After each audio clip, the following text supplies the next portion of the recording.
everyone. It's Whitney from Cali Flow Yoga Collective. Thanks for joining me today.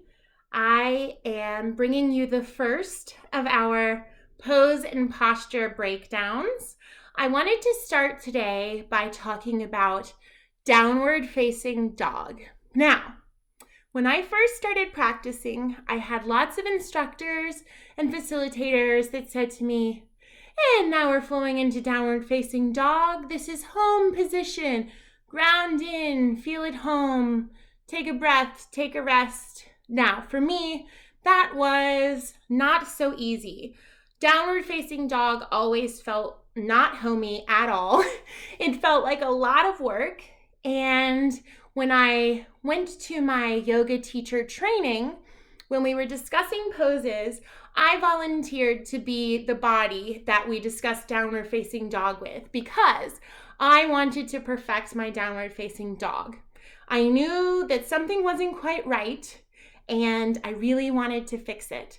So I'm going to show you today how to really intentionally be in your downward facing dog and to dispel some of the myths about downward facing dog that folks might think are true. Now, a downward facing dog is a triangular position with the body. We're going to have our arms grounded into the mat, our sacrum lifted high to the sky, and our feet grounding into the mat. So you will find in most yoga poses that are active, engaged poses, all of them are active and engaged, but there is an oppositional pull, push, there's an opposition at play in these poses, which is why your body engages so deeply.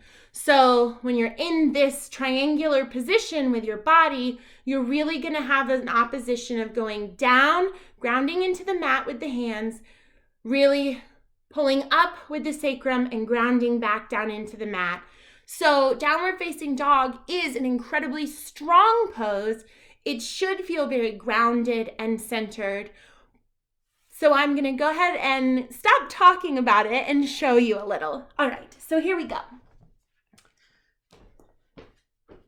So when you're stepping back into a downward facing dog, you want to really ground your hands into the mat, really pushing down with the fingertips, pushing down with the wrists. So I'm going to show you from this plank pose, I'm going to push up into a down dog to show you what this grounding and opposition looks like. So I'm pulling up with my sacrum, pushing down with my hands, and then down with my feet.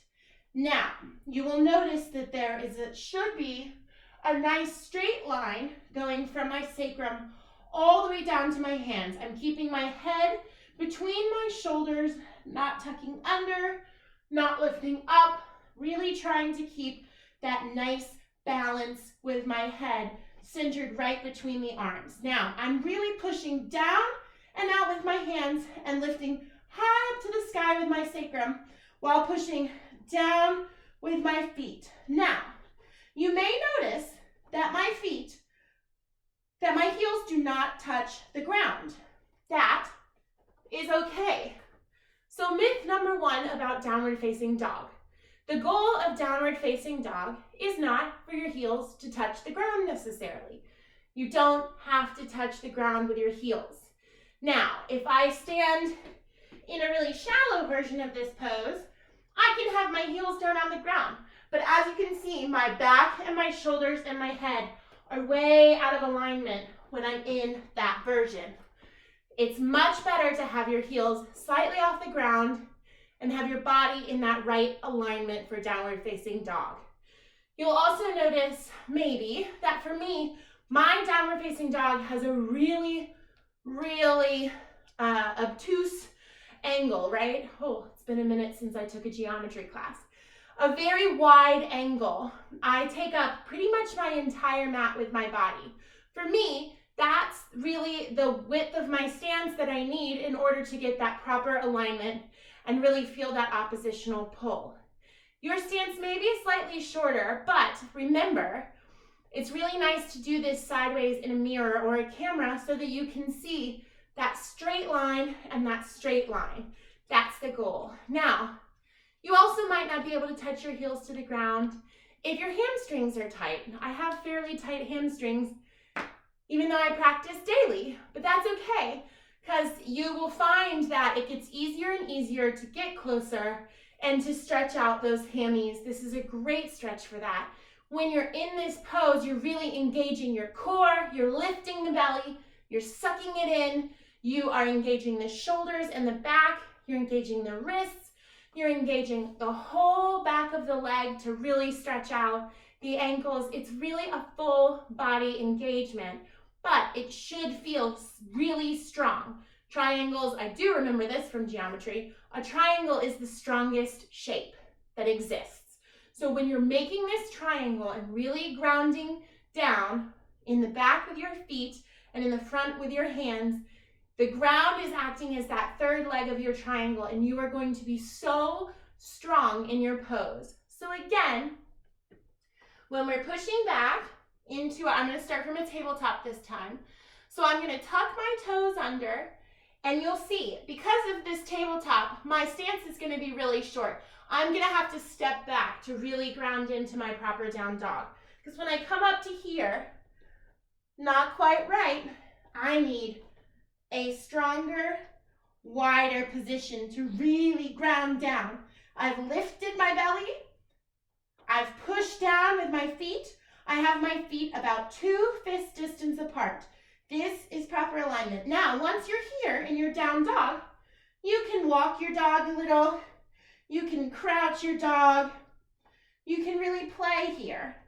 So once you find that super grounded, comfortable position here, now it's engaged, I'm active, but I'm comfortable. You can play around with how you want to be in your downward facing dog.